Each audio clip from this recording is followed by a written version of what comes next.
YouTube, what's going on? Welcome to the show. Hit like, hit subscribe. That's all I'm saying. We're getting started right now on Fantasy Football Today. Happy Friday, everybody. We're talking about players 13 through 24 in our consensus rankings. Only 4 running backs in our round 2. A lot of running backs, obviously, in round 1. 1 tight end and 7 wide receivers. And as you might guess, no quarterbacks. If you look at the quarterbacks who have been going in round 2 in recent years, mostly disappointing picks. Don't be the person to take a quarterback that early in a 1 QB league. Adam, Dave, and Heath on this Friday. Happy early Father's Day, guys. Big plans this weekend? Sure. Probably going to hang out with my kids because that's what fathers do. And probably going to have my son grill me a fantastic Wagyu steak. Wow. Dave, Wagyu, not wow. I got to tell you my steak rule. I don't eat steak unless it's at a steakhouse. Yeah, but you might change that if your son becomes as good of a grilling and marinating chef as mine. I guess so. I feel like if you're going to do steak, you got to do it super right. It's funny. I pretty much only eat steak at home. I never go to steakhouse. That's the exact opposite. I never eat steak. You just don't get steak. Okay. Yeah, I never really get steak, which is a shame. I pretty much never pay somebody else for steak. That's probably I'm getting to that economically smart decision there. Yeah, I'm getting to that point. All right, so we're going to talk about players 13 through 24. Monday we did 1 through 12. I got a random trivia question for you that really doesn't matter, but I found interesting. And we're going to start with a little musical number here, Dave. Shall we? What do you think? So this comes from Taco in Seoul, Korea. And I think you got to go ahead. Yeah. We talked about players with big gaps last week in their draft value, and we like big gaps, and we cannot lie. So without any further ado, Dave, these lyrics courtesy of Steve or Taco, whatever you want to call him. His real name is Steve. Go ahead. Taco Steve? Mm-hmm. Taco Steve.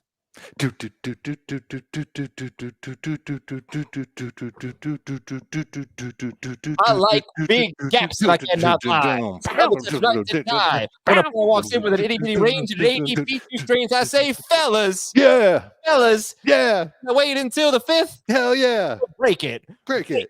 Rebake that ADP. Players got gaps. That's it. Yeah. There you go. What do you think, Heath? Just laughing at us? Or... No, I'm not laughed at all. Okay. He's emotionless. Round of applause. I think we just did for Sir Mix-a-Lot what Stranger Things did for Kate Bush. I have no idea. Oh, is that who sings that song? Mm-hmm. Okay. Yeah, I never heard that song. You're welcome, Sir Mix. There you go. Random trivia question of the day. In your opinion, how many wide receivers do you think catch 50 passes? Oh, goodness. 50? Yeah, how many 50 catch receivers do you think we have? I'm going to say 99. I'm going to say... A year? I'm going to say 64. It's about 50 over the last 4 years. I'm stunned. You think 3 receivers per team catch 50 passes? It seems like that around the league sometimes, but maybe I just have a grandiose idea of what the passing games are like in the NFL. You like big stats and you cannot lie. I make up my own stats. Richard stats. Yeah, so I thought that was, I don't know. Just why did you think that was interesting? I just never would have gotten because of my answer. He got my answer out of it, and that made it interesting. How many wide receivers have 60 catches every year? Probably about 89. 35. Yeah, hit 104. All right, let's get to the show here. Looking at round 2 picks over the last 3 years using Fantasy Football Calculator ADP, just go back a little historically. Who has been better, the running backs or the wide receivers taken in round 2 in the last 3 seasons? Well, in 2019, I would say it was clearly the running backs. In 2020, it was a big edge to the wide receivers. And last year, you tell me, Najee Harris, Jonathan Taylor, Antonio Gibson, Joe Mixon, Clyde Edwards-Helaire, or Stefon Diggs, DeAndre Hopkins, Calvin Ridley, DK Metcalf, and Justin Jefferson. I'm going to go with the running backs. I'll give it to you again. Najee, Taylor, Gibson, Mixon, and CEH. So I'd call that 3 wins, a push, and a loss. Yeah, but three huge wins, 3 like mega stars. And then you got Diggs, Hopkins, Ridley, Metcalf, and Jefferson. This is a no. So that's this is one a win, slam 2 dunk. pushes, and a loss. Yeah, it's a slam dunk. Running backs have won 2 of the last 3 years in the second round. The bigger thing is, but for me, like with these first 2 rounds, because you're right, it goes back and forth. Like just put if the industry or your drafters in your league are acting like one is definitely the best bet over the other, then that will dictate your strategy. You'll draft the other one. Sure. I didn't go back 4 years. 4 years ago, it may have been the wide receivers. Who knows? But it's hard to predict. Okay, so let's go to our consensus rankings, guys, and you guys can give me the lowdown. Why is this guy where he's ranked? Pluses, minuses, upside, downside. Stefon Diggs is number 13 in the rankings. Heath, give us a little scouting report on Stefon Diggs and why he should be 13th. No, I've got him 15th, so I don't think he should. No, I'm not going to do that with every player. He's the number 1 wide receiver for one of the best pass offenses in the NFL.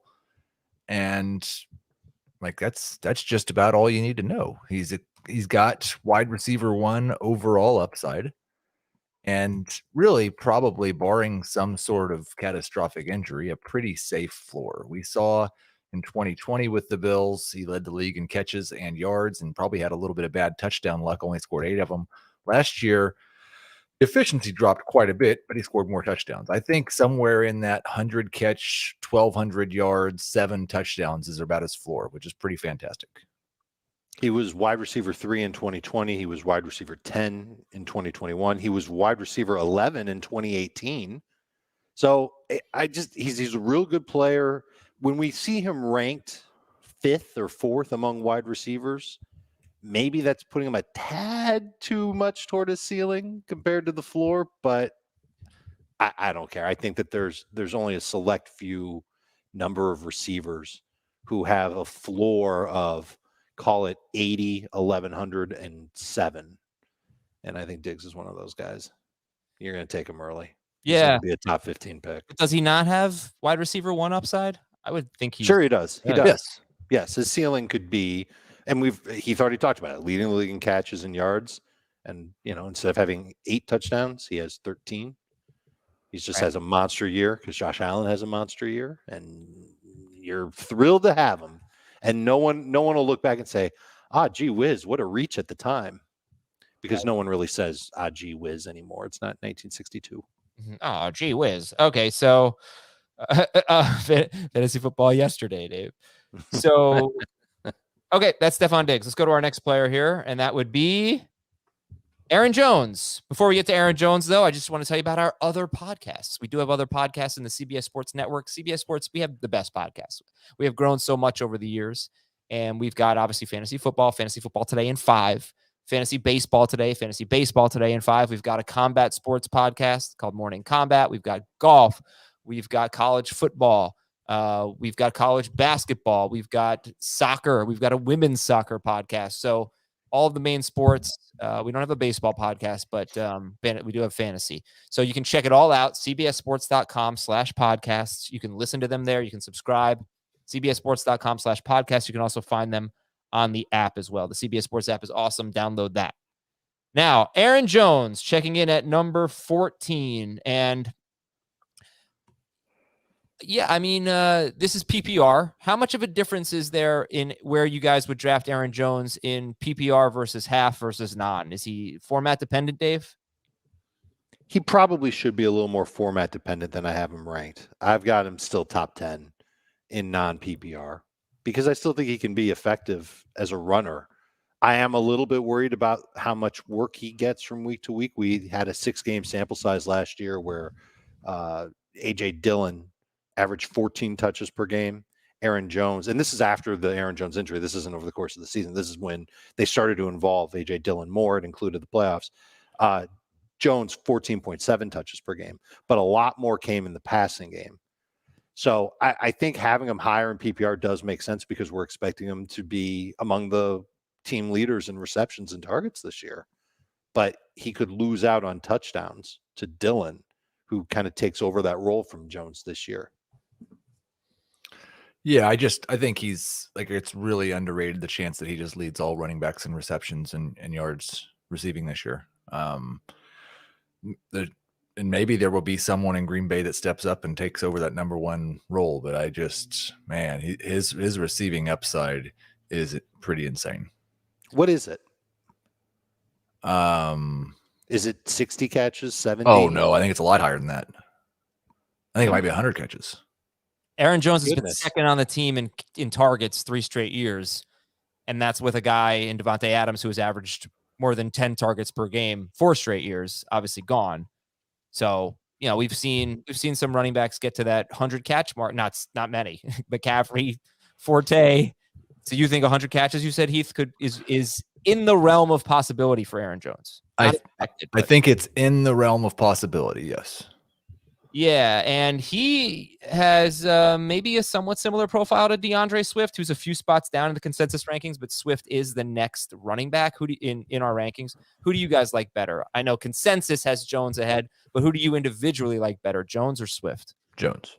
Jones in non-PPR. In full PPR, I think I've got I'm double checking now, but I think I've got Swift a notch ahead.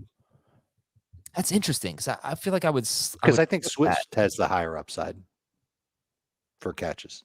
I just don't know if that's true without Anthony Lynn. The running back targets were not the same when Dan Campbell took over the offense, and now Ben Johnson's taking over the offense, and they brought in DJ Chark and Jamison Williams, which indicates to me that maybe they'd like to throw the ball downfield a little more than they did with Anthony Lynn calling plays.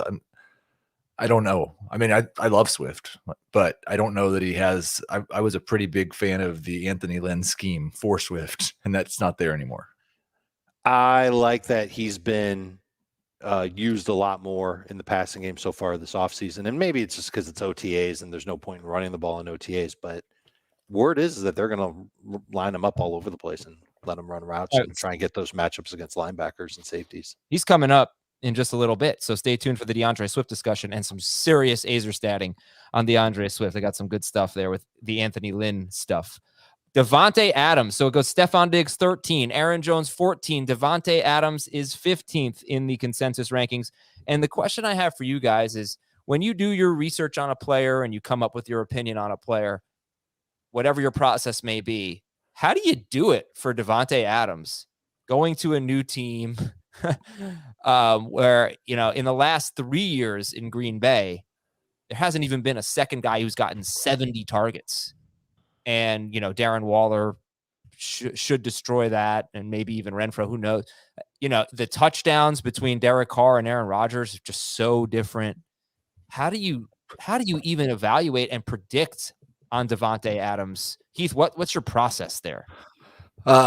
It's not really I guess it is mathematical, but I basically just gave Davante Adams 90% of his typical target share. He's been over 10 targets per game, I think, each of the past 3 seasons, and I've got him at 9 targets per game with the Raiders, and I cut his efficiency by about 10% as well because of the downgrade from Aaron Rodgers to Derek Carr. Now, doing both of those things, he's still wide receiver 4 for me and number 13 overall. So, it's not like it has an enormous impact, but there's more risk. His role in Green Bay was pretty set. I think his ceiling is probably now what his expectation there was, and the floor is considerably lower. Steve, how about you? How did you approach coming up with an opinion and a ranking for Davante Adams?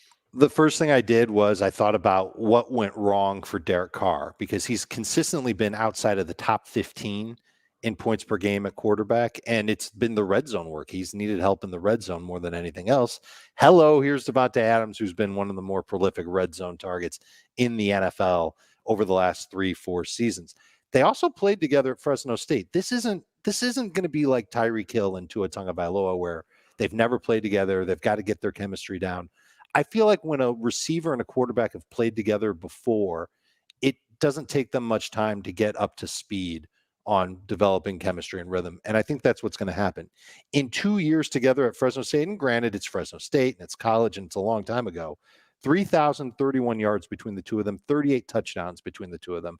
I think Carr knows how to throw to Davante Adams. I think Adams knows exactly what he's going to get from Derek Carr. And so I'm a little more optimistic. I agree with Heath in terms of the targets, but I think in terms of touchdowns and Everything else, I think that he's going to get a lot. I think he's going to be really good. And I don't see many people saying, well, Derek Carr sucks. He's going to completely ruin Davante Adams. I think people will see that Derek Carr isn't really that terrible of a quarterback. He just needs an additional target on top of Darren Waller. Waller's been getting a little banged up and hasn't been as good as he was when he broke out. So there's a huge opportunity here for Davante Adams to be loaded up with volume and one of the biggest parts of the Raiders offense. If there's a significant risk for Adams, it's the touchdowns.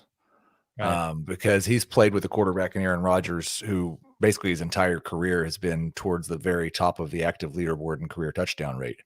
I think it's 6.3, 6.5, somewhere in that range, most years and for his career. Adams has a 7% touchdown rate, which is about as high as I will project any wide receiver. And I like Derek Carr has a career 4.3, and he was 3.7 last year. Now, he didn't have Davante Adams. Right. But he did have Darren Waller and Hunter Renfrow, and like he's had one season above 5.2% in his career. So yeah, I'd like to know the odds on him being better than 5.2%. Like you can't bet on it, but walk into a sports book and say, what are the odds that he finishes with a touchdown rate 6%? Let me tell you what odds I would give you. Let me see what I've got him projected. I'm going to take it. It does you as long as they're not like minus 130. Because I think league average is like 4.7. Yeah, I'm going to go under. I'm going to go under. I've got him. We do touchdown passes instead of touchdown rate because I think it's a little more digestible for the. And that you might be able to bet on. Well, yeah, but I mean, yes, if we knew how many the number was 30 touchdowns, would you take the over or the under? I've got him at 28.5. So I would definitely take the under because that's for 17 games and he might miss time. But I've got him at exactly a 5% touchdown rate. So if Davante doesn't score a lot of touchdowns, I wonder if that means that Waller and Renfrow do. Because the one thing that's a little bit different for Davante now than in Green Bay is that there are some serious weapons that Derek Carr can just shrug his shoulders and say, okay, they're going to double team Davante Adams on his fade route on the left side of the end zone. I can look over the middle and see Renfrow, or I can look to my right and see Darren Waller. It's going to be a pick your poison situation. As long as Carr makes the right read, he's going to get to 30 touchdowns this year. I've got him as a top 12 quarterback. All right, I'll just say this kind of hot take, and you guys tell me if you agree or disagree. I cannot think of one good reason to draft Davante Adams ahead of Stefon Diggs. I mean, I think you have him ranked ahead of Diggs. I do. Obviously, you disagree with me, but I just can't justify it. There's just too many things working against Adams. I think the reason is because I think over the past couple of seasons, if you did, like maybe you think it's a bigger than a 10% downgrade, but I don't believe Stefon Diggs has been within 10% of Davante Adams in either of the past two seasons. In terms of fantasy points? In terms of fantasy points, yeah. So I would just look at yards. And was he within 10% in yards? Well, he led the league in yards once, so yes. Oh, yeah. So I think I could easily see, in fact, if you're asking me who's going to score more touchdowns, Diggs or Adams, I'm going to take Diggs. But I will say this about Adams. Man. There have been 2 years recently. Davante Adams has been incredible in touchdowns. He's got 10 or more in 5 of the last 6 seasons. And there have been 2 seasons recently where Aaron Rodgers threw something like 25 touchdown passes, had back-to-back bad touchdown seasons. And in one of those years, Davante Adams had double-digit touchdown catches. And in the other year, he had like 6. So he has shown that he caught 5. Okay, sorry. He caught 5 in 2019, Davante Adams, and Rodgers only threw 26 touchdowns. He caught 13, though, in 2018. When Rodgers threw 25 touchdowns. So I need to clarify that he can get that. I'm gonna see if I change your mind because last year Davante Adams had 300 more yards than Stefon Diggs in 1 fewer game, and 2 years ago when Diggs led the league in receiving, that was only because Davante Adams missed time. Adams actually averaged more receiving yards per game 2 years ago as well. And Heath also said that 10% more. Over the past 2 years, yes, because he was 20% more last year. It was 20% each of the last year. He's been at least 4 fantasy points per game better than Diggs each of the last 2 years, including not yards. Yeah. No, but this is just fantasy points in PPR. 4+ points better. And the year that Diggs led the league in catches and yards, he was 5 points better per game. It's such a mystery how he and Tyreek Hill are going to do on new teams. Yep. And I don't think it's as big of a mystery with Adams as it is with Tyreek. you guys remember I how feel pretty good about Adams. Remember how Brandon Marshall did when he went to new teams?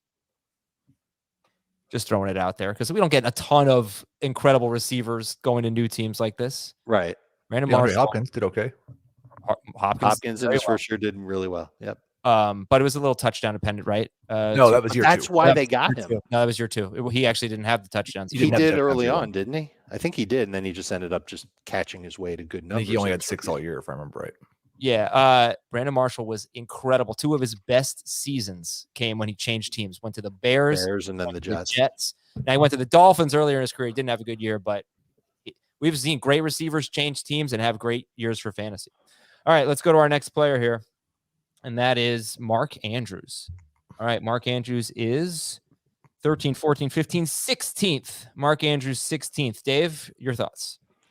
I am worried about what this offense is going to look like this year. I think the Ravens, and there have been beat reporters saying the same thing, the Ravens are trying to turn back the clock to 2019. They want to lean on their defense. They want to lean on their run game. They want to lean on Lamar Jackson to run more, throw less, be more close. I talk for a living. They want to be around 50-50 on the pass run ratio. Last year, they were like 63% pass. And Mark Andrews was real good with Lamar Jackson. He was insane without Lamar Jackson. So I have a hard time believing that Mark Andrews is going to come close to what he did last year. But I think he can still be better than what he was in 2019. So maybe like a half step better than that. So that's why I've got him as my number 2 tight end. I'm going to let other people take him toward the end of round 2. He might be my pick if I'm picking on the turn at 24-25. But this is too early for you. This is very. I'm not going to take him there. There are too many other running backs I'd rather take the chance on, and enough wide receivers I'd rather take the chance on. Plus Kelsey. I will just say, like, the 2019-2020 combination of those 2 seasons, his 17-game pace was 72 catches, 910 yards, and 10 touchdowns. Which year? These were what was it? 2019 and 2020, not counting last year at all. Yeah. The 2 years before. The only tight end who scored more points than that last year was Travis Kelce. Yeah, but did you know that Travis Kelce every single year, and Travis Kelce is going in round 1, so that's why he's not part of today's discussion. Travis Kelce every single year finishes as a top 12 wide receiver per game. Mark Andrews did that once, and that was last year. He wasn't even top 20 those 2 seasons. So if you are comparing him, it's just how good do you think he's going to be compared to what he was in 2019? Dave said he'll be better, a half step better, but he wasn't even a top 20 wide receiver in those years. And if he's not a top 20 wide receiver, he can be number 2 tight end all day. He doesn't deserve to be the 16th pick. But you obviously, you think he's going to be well. Yeah, I mean, I think I've said enough over the last year and a half about Mark Andrews, arguing in his favor. He's been an elite tight end. He is an elite tight end. He's the number 1 pass catcher on his own team. I don't know what more he needs to do. I guess maybe if he does it again, then we can talk about how he won't do it a 3rd time. And you're good with him at 16? I like him at 8. Like him at 8. Okay. Does it matter? Last thing on Andrews, then we're going to move on because I don't want it just the same thing that happened on Monday. Does it matter to anybody that he had a 23% target share with Lamar Jackson and a 23.2% with Jackson, 29.4% without Jackson? Does that matter? Matters a ton. Go ahead, Heath, because I mean, I think, again, Travis Kelce's probably the only tight end that's going to have a better than 23% target share. Before we go any further, but it's the 29% target share that sent his numbers into the stratosphere last year. You said that like 75 catches, 967 yards, 12 touchdowns, 10 touchdowns. Right, but play along with me. If he finishes with those numbers, that would be really good, right? You'd be thrilled with that as the tight end on your fantasy team. But he would finish 23rd, according to last year, in PPR among wide receivers with that stat line, because that's what DK Metcalf had last year. Yeah, but we both think he's going to be better than he was in 2019. No, that's what DK was in 2021. Right, but the numbers I gave you were Mark Andrews from 2019 through 2020. Right. And so 79. these are numbers. And so the numbers I just gave you are numbers that are better from those 2 years, right? 75, 967, and 12. Okay. I can give you these numbers too. That was number 23 in a PPR per game. Making me sound like I hate Mark Andrews, which isn't my intention, but Right. in the 11 games with You're only hurting yourself. No, I mean, look, in the 11 games with Lamar Jackson, he was, if you take his points per game, those 11 games, compare them to wide receivers for the full season, he was number 20 in PPR. That's with Lamar Jackson. I mean, he was so much better after Lamar Jackson. Honestly, I gave a similar stat a year ago about Mark Andrews with and without Nick Boyle. Nick Boyle, yep. I remember So, that. Going Boyle's back. And two because rookie tight ends, too. He started running more routes and getting more targets after Boyle got hurt midseason in 2020. He's not gonna go down because Boyle's I know, back. but that's what I'm saying. Like, I'm trying to learn a lesson here and just say, hey, look, Mark Andrews is awesome. You can spin it any way you want. He did what he did. I wouldn't take him 16th, but I'm not trying to crap all over. I'm just giving some stats there. But that's problem sometimes with stats, partial season stats and things like that. For a full season, he was amazing. 1,361 yards and 9 touchdowns. I believe it's 14.4 PPR points per game with Lamar, 23.2 without. All right, DeAndre Swift is next, 17th on the list. DeAndre Swift. Dave, you pretty high on him, it seems? I'm nervous about the injuries, of course. And, of course, the report that he's bulked up. That's never good to hear. But I think they're going to try and get him, like I said, more involved in the passing game and try and feature him as much as a traditional runner, if not a little bit more. And the additions of Chark and Jamison Williams are a double-edged sword for Swift. Yes, it's bad. It signals that the Lions want to throw downfield more. But they're also going to try and force defenses to keep the safety out of the box.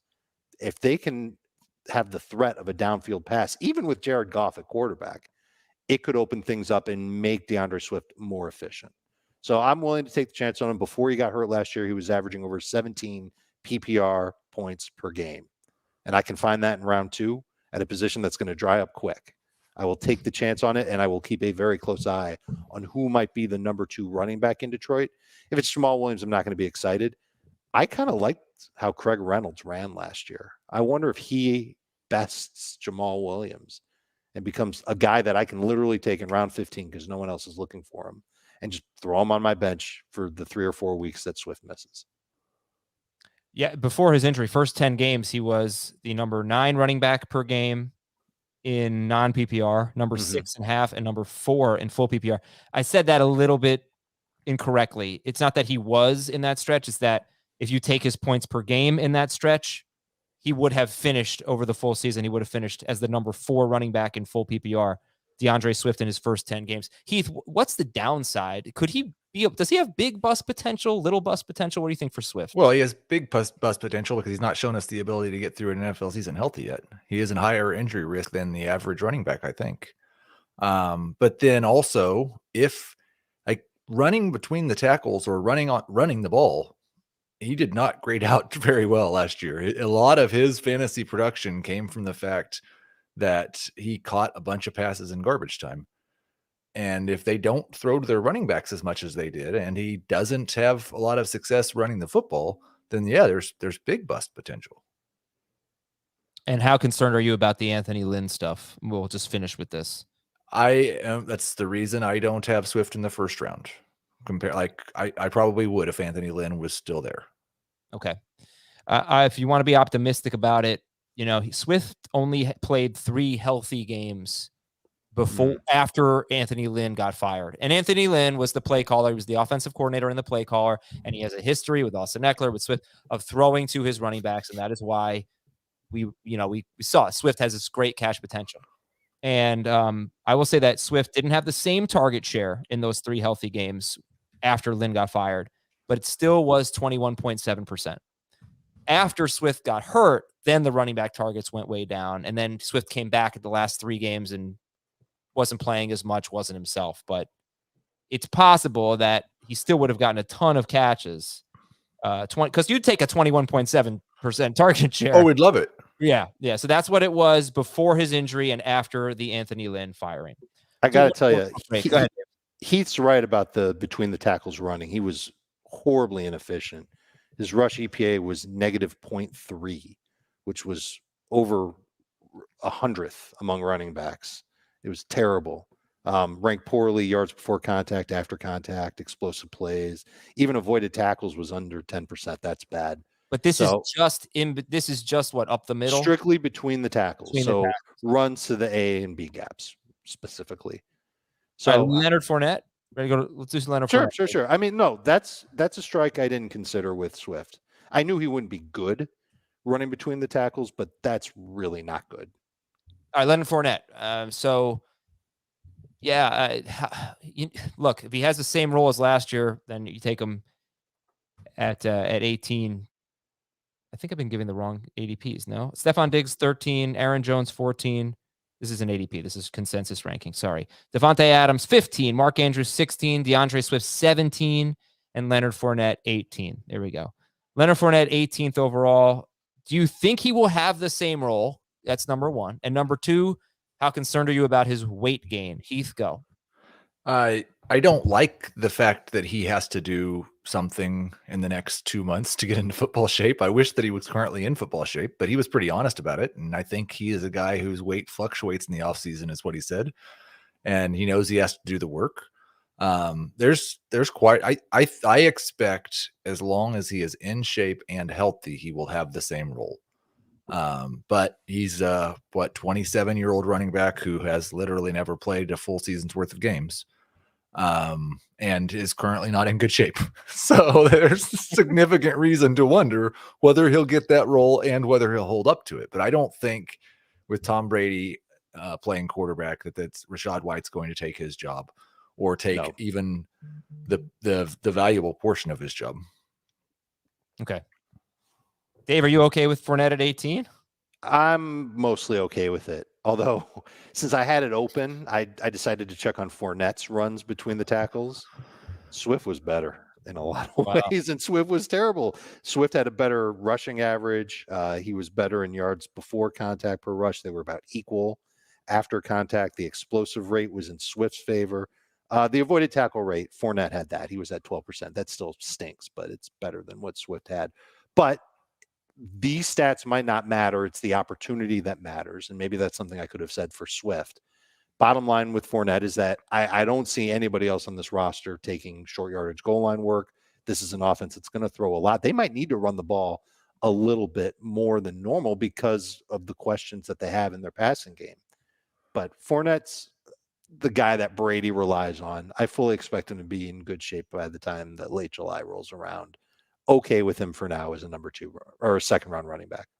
Let's take a break here. When we come back, we'll give you players 19, 20, 21, 22, 23, and 24 in our consensus rankings. Then we're going to read your emails, your Apple Podcast questions right after this break on Fantasy Football Today. Welcome back to our Friday edition of FFT. That was a great break. Yeah, thank you. Appreciate so much time. All right, we're going to go 2 minutes per player here so we can save some time for the listener questions. CeeDee Lamb is 19th, and Deebo Samuel is 20. Knowing what I know about you guys, I'm surprised it's this close. I would have thought for sure you'd like Lamb better than Samuel. Clearly. I have Samuel ahead of Lamb. Yeah, I guess I don't know you that well. I think that's the reason why it's so close. Yeah, I like Lamb over Samuel. I've noticed in the past couple of drafts that I've done that CeeDee Lamb is apparently a round 1-2 turn pick, and I've got him as a round 2-3 turn pick, and I think that's the reason that he's ranked so low here. And I'm trying to think, Adam. I guess you would say that because you think with Amari Cooper gone, we would just assume that CeeDee Lamb gets that target share, and Deebo Samuel, what he did is not reliable, and so we would have him regressing. Is that right? Basically, yeah. I would like to do that. I would be more comfortable doing it if CeeDee Lamb had shown the ability to earn that type of target share in his first 2 years in the NFL, or B, the Dallas Cowboys offense under Kellen Moore had been the type that gave one wide receiver 26, 27, 28% of the targets, but they haven't. They threw the ball a bunch of times the past couple of years to Cedric Wilson and Noah Brown, and like that 3-4 this year, that'll be James Washington and Tolbert, I guess. But like those guys have had a big role in the offense. They're not a Davante Adams, DeAndre Hopkins, throw it to a guy 30% of the time. So that's why I haven't projected. They could change this year, though. Don't forget about Dalton Schultz. He took a lot of targets away from all the receivers in Dallas last year, and that's a guy that we expect to do it again. It was a tale of two halves for CeeDee Lamb last year. When Gallup didn't play the first 9 weeks of the season, Lamb's target share was 22.6%. His target per route run rate was 23.6%. That's really good. He averaged 8.3 targets per game, and almost 80% of his snaps were out wide. Gallup comes back. CeeDee Lamb moves into the slot. 51% of the snaps were in the slot. His target share cratered 15%. 19.7% of targets route run, 6.6 targets per game, and his fantasy production obviously took a huge hit. The thought is now that with Amari Cooper gone and with Michael Gallup not a lock to be ready to go for the start of the season, CeeDee Lamb can at least begin the year hogging those targets. And even when Gallup comes back, if Tolbert isn't ready, if James Washington is James Washington, we will still see a high target volume for CeeDee Lamb. And just the focus of the passing game is altered a little bit in Dallas because there isn't somebody they consider as reliable as Amari Cooper on the field. I think they target Lamb a lot more. So I'm thinking he's got a shot at getting around 150 targets over the balance of the season.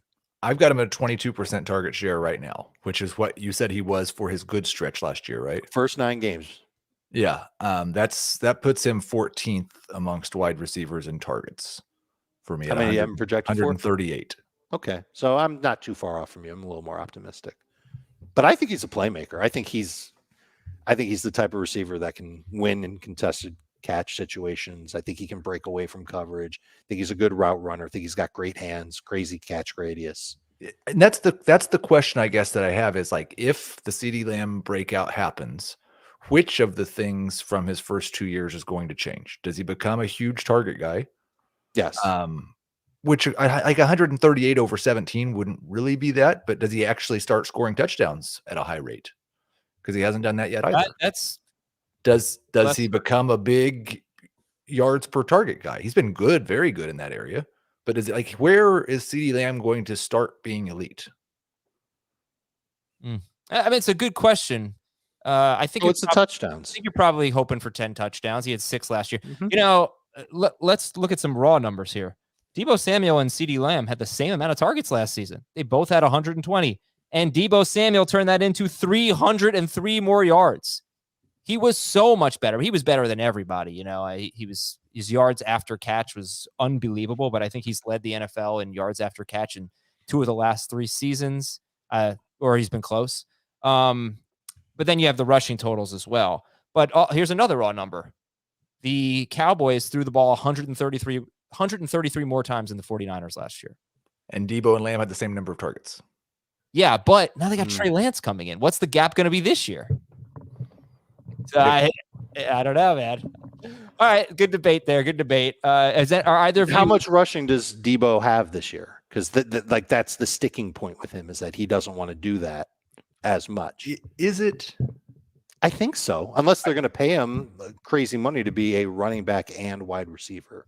I've got him at 43 carries. How many touchdowns? 4.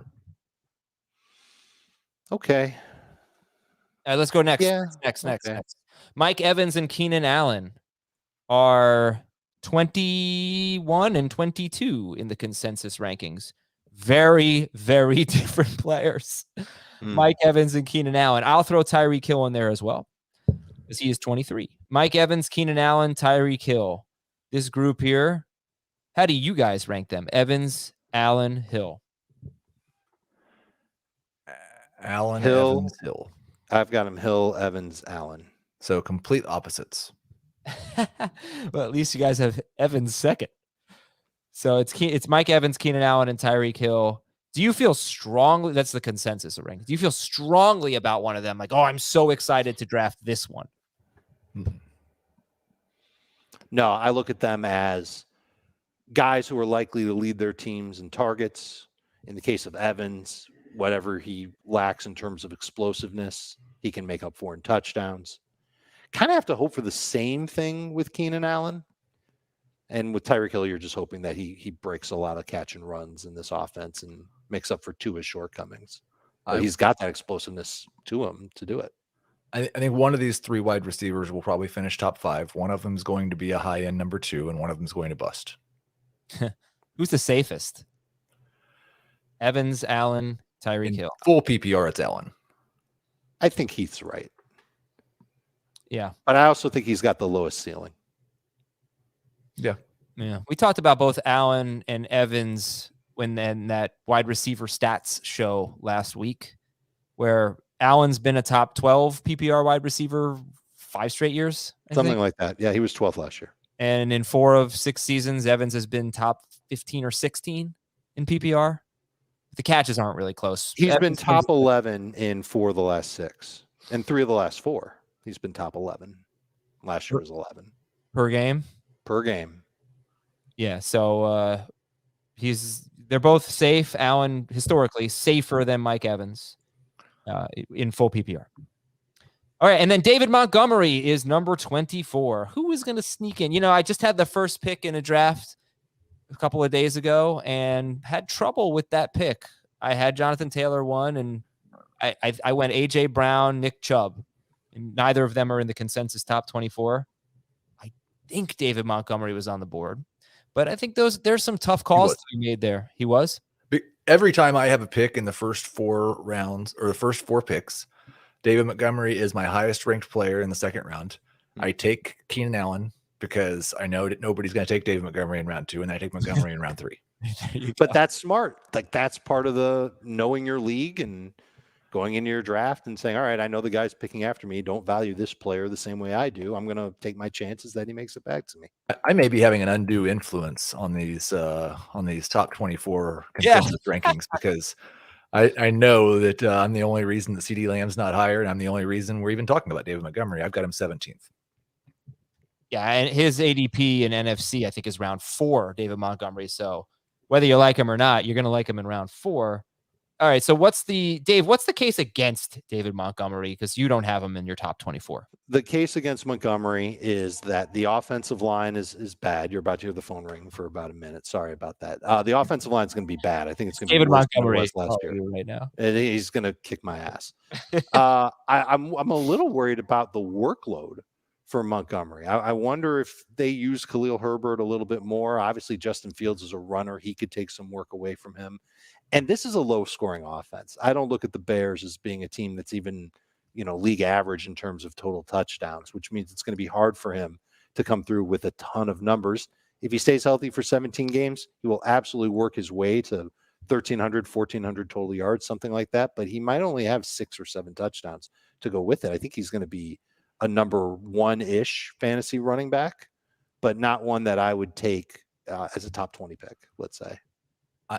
I am expecting, and this offense is a mystery, but I am expecting a run-heavy offense that is heavily focused on the running backs. I think Khalil Herbert probably has a bigger role than most people think, but that's only because there's so many running back touches to go around that they can't give Montgomery 30 of them. I think Dave was a little low on what we should expect from David Montgomery if he plays 17 games, because I don't think this situation is worse than it's been the past 2 seasons. And his 17-game pace over the past 2 seasons is 1,550 yards and 10 touchdowns. I think if he plays 17 games, that's about what I would expect. Maybe a little better because I think they might be slightly more efficient. But do you think he plays 17 games? I had him at even more than that, Heath. I had about 1,600 total yards. There you go. Yes, 1,610. You are correct. Yeah, 1,610 total yards per 17 games, and he's been basically 1,700 one year, 1,500 one year. That's a really, really good floor. Plus 50 catch. He's been on pace for 61 and 55 catches per 17 games in his last 2 seasons. What he's lacked are touchdowns and consistency. Let's be real here. He's lacked consistency. Mm-hmm. Dave asked if he's going to play 17 games. Like if I said I think DeAndre Swift is slightly more injury prone than the average running back, I think David Montgomery is slightly less injury prone than the average running back. Yeah, I would say that Swift is elevated compared to Montgomery, but Montgomery's missed a few games each of the last 2 seasons. But like I think Montgomery's not as injury prone or much of an injury risk is a better way to talk about it as McCaffrey or Dalvin Cook or probably even Kamara. Do you feel like David Montgomery's true breakout potential is tied to Justin Fields? Because Dave's obviously worried about the offense. He said it doesn't think it's going to be an above average offense. If Fields takes that next step, that should help him. How much do you think it's tied to Justin Fields, Montgomery's true breakout potential to really be a home run player? If Justin Fields has a good year, he'll take Montgomery with him because that opens up the whole offense and it makes it harder to focus on, this passive, conservative, slow, run-heavy approach that Heath is projecting. In fact, that wouldn't be what would happen. If Fields is good, I don't think they're going to play a slow, methodical offense at all. I think they'll try and tailor it to Fields' strength, which is up-tempo a little bit, getting him in rhythm, and having him throw downfield. I don't necessarily think it'll be slow. I just think it will be run-heavy. I think they'll be creative. But, yeah, I think – what do you say Montgomery's ADP is right now, though? 43rd, I think. So I don't think Justin Fields needs to really get any better at all for Montgomery to justify that ADP. No, 41st. He's also got a good projected schedule this year, according to what I do. He's top 5. So remember, when he had that huge run in 2020, that's what helped him finish with 10 touchdowns and 1,500 total yards in 2020. He played a lot of crappy defenses along the way. Maybe he's got that again this year where he'll have some stretches against some bad defenses. The schedule is good for that. That would help him out if he's healthy for those games. And he's missed time each of the last 2 years, but it's not like he's missed a ton of time. Cool. That's it. So let me recap for you. 13 through 24. Stefon Diggs, Aaron Jones, Davante Adams, Mark Andrews, DeAndre Swift, Leonard Fournette. Heath, you just helped me with that one. I'm going to move Montgomery over Javonte. CeeDee Lamb, Deebo Samuel, Mike Evans, Keenan Allen, Tyreek Hill, and David Montgomery. Some quick news and notes. According to Mike Florio of Pro Football Talk, the NFL league office is divided over how to handle Deshaun Watson. Mike McCarthy says Ezekiel Elliott is completely healthy. He hurt his knee in week 4 or 5, I believe, played almost all of the season with a partially torn ligament in his knee. Treylon Burks is out for minicamp. So training camp is going to be pretty important for Treylon Burks, who most people, I would say, had as the top rookie wide receiver in redraft leagues after the NFL draft. I will be adjusting that today. Did you see the video of Robert Woods? Running straight? No, not running straight. What was he running doing? Zigzags, running like some route running I did not drill, see the zigzags, and making cuts and looking like Robert Woods. He might be a pretty big sleeper. Yeah, he always has been. But one thing, he's always had a pretty decent rushing total.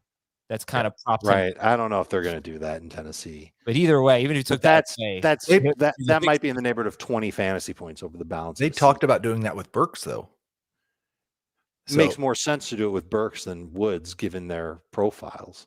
Well, Woods has done it for a long time. I know, but he's older and he's coming off of the knee injury. Maybe you don't want to put him in that type of a position. Joe Biscaglia of The Athletic, Bills beat writer, said that Buffalo tight end O.J. Howard does not look good running routes. And I guess, he's just not. Bruce Arians is not surprised. The athletic specimen that he was. And that's interesting for Dawson Knox if you count O.J. Howard against Dawson Knox.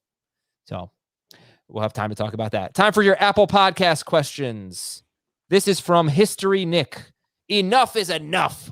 I've listened to you guys praising Courtland Sutton for too long. I'm in a 14-team half PPR, very competitive league, and I dropped Sutton last year. But he was injured all year, and Russell Wilson this year. No. He's not very good, and Adam is reaching for him in the 3rd round. That is so rookie. Okay. I like the passion. Your thoughts? Defend yourself, Adam. No. I think he is good. Agreed. I don't know if he's great, but he's got a 1,000-yard year under his belt. And actually, if you look at Courtland Sutton, I'll try to find it fairly quickly.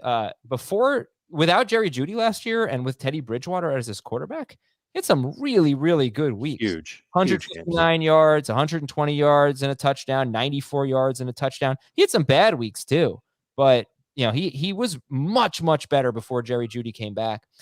The quarterback upgrade is undeniable, and I am fine with him in the third round, and I think there's a chance that he's going to be an absolute steal in the third round. He's got, I think, top like 8-ish wide receiver potential. I don't think he's top 5 potential there, but it would have to be on the back of touchdowns. But I do think that there's a possibility he scores a lot of them.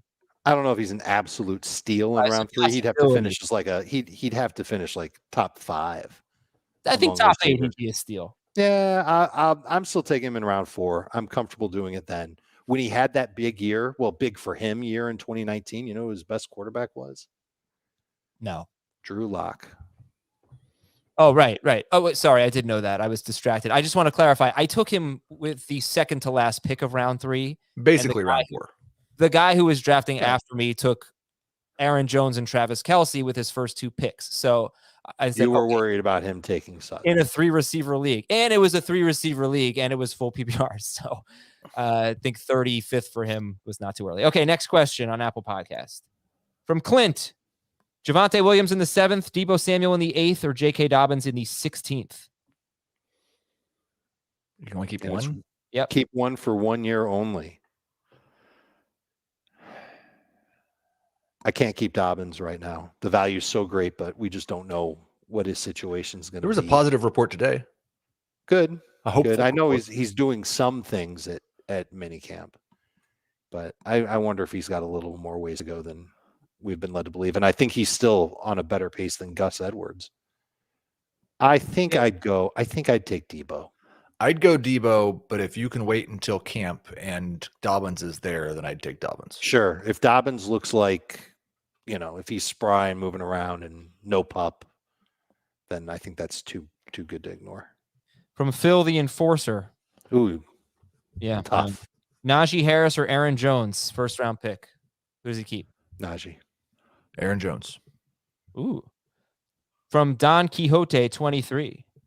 Dynasty startup. Would you take Christian McCaffrey at 105 and DJ Moore in the 5th round?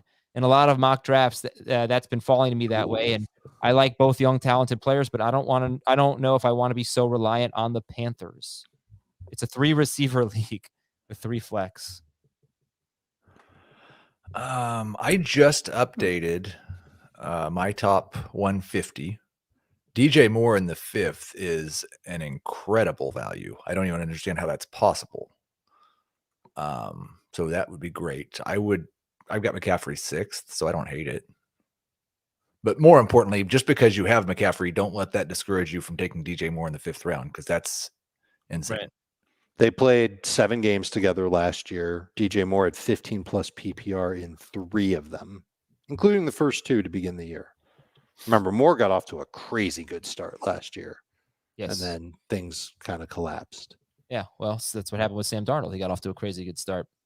Yeah. This is from Sosa 80. I got offered Elijah Moore and Devontae Smith and a 3rd round pick in 2023 for my 1st round pick this year, which will be Breece Hall. So I guess he has pick 1. So would you give up the number 1 pick in your dynasty draft for Elijah Moore, Devontae Smith, and a 3rd round pick in 2023? I don't think I would. I hate doing deals where I am giving up the best player in the deal. But unless you're getting really good players back. That's a pretty significant, for me, a pretty significant win to get Smith and Moore. So I would do it. Wow. No. Tyler. All right, Dave would not do it. This is Tyler from a half hour from a city that hates the Celtics. That's all over. Yeah, that's it. That's world. Yeah. Too many cities. Bob, hi, Bob, Larry, Bill, and Jason. We'll just say he's from Malibu. Those are Celtics. Yeah. The industry too low on Cam Akers this year. He's pretty They're excited. too high. Yeah, we talked about him on the bus show yesterday. Tyler thinks that Akers, it's not wild to say that Akers has top 5 upside. I think it's wild. If he does, then who doesn't? Right. Almost every running back in the top 24 has a 6-game stretch where they were awesome. Right. And he doesn't have the catch potential. I Do don't you think guys so. think, right? Because that just hasn't been a part Well, of the offense lately, and they have Kyron Williams and Henderson. I don't see it. they did change offensive coordinators, That doesn't. It's and McVay. Sean McVay changes his mind about their offensive strategy regularly. Yeah. But the recent history does not suggest it. They threw a bunch to their running backs in Gurley's good years, right? They Oh did. yeah, Gurley was. They were making the most of Gurley. Gurley They haven't rode him catch until arthritis dragged him in like the Demogorgon. This is from Sunny Sai. Almost like your eggs. Let's see. My question is about 0/hero RB. This year, especially, it seems after 25 or so, the running back pool dries up really fast. That's totally up. That's your opinion, Sunny Side. Some people are going to love it. Some people are not. With so much value at wide receiver in the later rounds, wouldn't it be smarter to draft heavy running back early and try to find value at wide receiver later? If not, what is the argument for getting those top tier receivers early? What are some of the running back values you're looking for in the later rounds if you do decide to go 0 or hero RB? I mean, this is my strategy pretty much every year. Yeah. Is that I love the receivers that are available, and I see people going 0 RB, and I don't think they're crazy, but I'd rather take my chances on certainly at least one stud running back early on, and if the draft falls right, 2, maybe even 3 with my first 3 or 4 picks, just so I've got that position dominated on paper after the draft. And I think I can still find good receivers that can get me anywhere from 10 to 14 PPR points. Certainly in the middle rounds, if not off the waiver wire over the course of the season. I think it's easier to find those types of receivers. To find a receiver that's going to get me 17 plus PPR, that's going to be hard to do. So I recognize that that's a problem. And receivers tend to stay healthier than running backs, but the running backs score more points than receivers. So this is just me saying that I'd rather take the chance on the running backs that can help me win a league versus the receivers who might be a little more steady, might not produce as many points. Yeah, it's like the argument for the 0 or hero RB approach is that it's more common to find league winning running backs on the waiver wire or in the later rounds than it is wide receivers. Oh, I don't think that's true. No, it's 100% true. It Really wasn't necessarily last year. Last year was a little bit fluky because Cooper Kupp was a fairly late pick. Right. And Jamar Chase was a late pick and Deebo Samuel was a late pick. But you are not going to find a lot of top 12 wide receivers being drafted after round 6. In the past 4 seasons, we have had 1, 2, 1, and 4 top 12 wide receivers drafted after round 6. Kupp was after round 6 last year? No. Yes. No. Cordero Patterson. Well, he was a running back. All right, hold on. Well, I'd like to know what those numbers are for running backs. Well, Fournette last year. Okay. Here it was. Deebo Samuel was round 8. Jamar Chase was round 7. Hunter Renfrow was undrafted. This is full PPR. And Cordero Patterson was not drafted. So if you don't count Patterson, then it's only 3. If you do, then it's 4. And that's as many as there were in the previous 3 years combined. And what am I talking about? I'm talking about top 12 wide receivers who were drafted after round 6. It's pretty rare. What about for running backs? Going last year, it looked like it was Fournette, Connor, Elijah. Yeah, I knew Mitchell, Connor would be there. Yeah, Mitchell wasn't even drafted. Cordero. Right. If you're going to count Cordero. Actually, not that many. So in the last 3 years, only 4 running backs have finished top 12 while being drafted. I think you should look. Well, the problem with that is a lot of times the guys who emerge on the waiver wire don't finish as top 12 running backs because the first 3 or 4 weeks of the season, they're backing someone else up. Absolutely. So there's different ways to really make a fantasy impact. Using full season stats, it's hard to flesh this out. But yeah, I don't. It's my understanding of the way things have been is you're more likely to find a league winning running back on the waiver. You're more likely to find a replacement level wide receiver for sure. Dave, like if you're looking for a number 3 wide receiver, you will find that much easier on the waiver wire than a low end number 2 running back. But you're more likely to find one of those great running backs on the waiver wire to go with the great wide receivers you've already drafted. The Amon-Ra St. Brown is more rare than the Elijah Mitchell or pick the running back that you plug in your fantasy playoffs, right? Like You're more likely to get that type of player at running back than receiver, I would say. But there's also this. Over the past 3 seasons, I don't know how you feel about this. 7, 7, and 9 of the top 12 running backs were drafted in rounds 1 and 2. So at least 7 to 9 in each of the last 3 seasons of the top 12 finishers were drafted in rounds 1 and 2. So you've got a better than 50% chance. Well, that wouldn't be the way the math would work. It would be how many running backs have been drafted in the top 2 rounds those fair. 2 years. Yeah, you're right. It's usually around 15. That's just so then that wouldn't be 50%. It'd be close, but not. Yeah. 15, 16, something like that. Okay, so those are numbers that we should probably talk about separately on a different show earlier in the show. I know not everybody listens to the full thing. Okay, I think that's Apple Podcast. Let's go to some emails here. We'll do these quickly, guys. This is from Christian from a suburb north of Detroit. Dave? Ypsilanti. Can you touch on Guillotine League strategies? I played my first one last year, which I actually won, but I'd love to hear your thoughts on a draft strategy, fab budget usage, etc. Guillotine Leagues. I cannot. Either. I've drafted pretty normally for guillotine leagues with mixed results. Sometimes I'm just out in week 3 because I took Christian McCaffrey. Sometimes I last till the last 2-3 weeks of the season. The one strategy I would have would be very selective about how you use your fab early on. Okay. This is from Rob S. Hey, Glenn, Don, Randy, Joe, and Don. It's the Eagles. Yeah, it's the Eagles. Good job. First, I really appreciate what you guys do day in, day out. Rarely do you get praise for hitting the mark. It's only your misses that are highlighted. That said, can you give us some insight on lessons learned at the end of a season? Do the analysts get end-of-year grades? How do hits and misses of a previous year drive current year forecasts? Would you rather be too high or too low on a given player? Blah, blah, blah. Yeah, it's a good overall question, I guess, on end-of-year evaluations and how you guys use it the following year.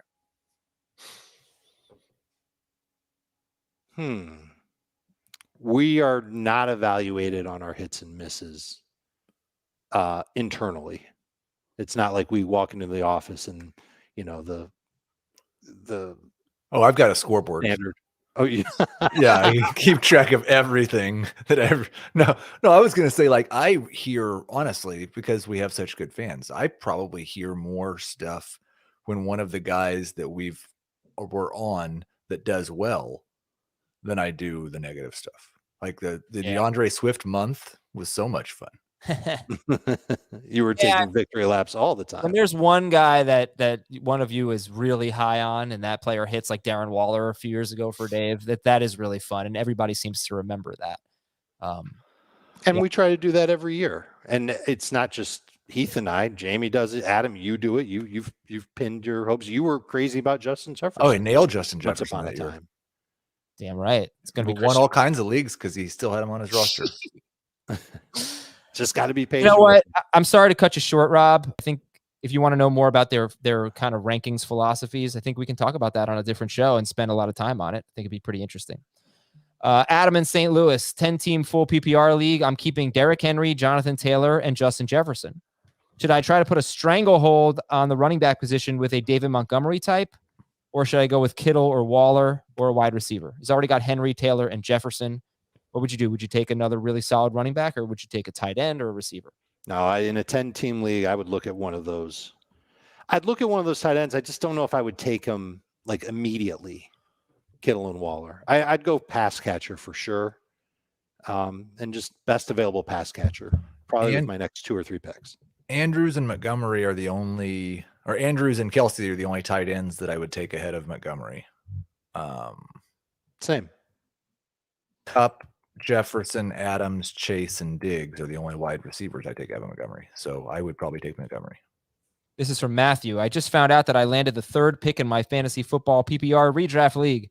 I assume Jonathan Taylor and Derrick Henry will go 1-2. Do you feel there is a clear-cut guy at the number 3 spot? If so, who do you like? What does the consensus ranking say, Adam? Eckler is 2, and I think McCaffrey is 3. I will double-check for you. I believe Eckler is top 3 for all 3 of us. Yeah, I've got it Taylor, Cup, Eckler. Yep. And I've got it Taylor, Henry, Eckler. Your top 3 are Taylor, Eckler, McCaffrey, Henry, Kupp. That's the consensus. So Eckler is the pick? I think so. All right, guys. Thank you. Long show today. I appreciate you guys hopping on this Friday. No show on Monday. Have a great weekend, everybody. A great Father's Day. Celebrating Juneteenth, whatever you're celebrating. Have a wonderful weekend. We'll talk to you on Tuesday on Fantasy Football Today.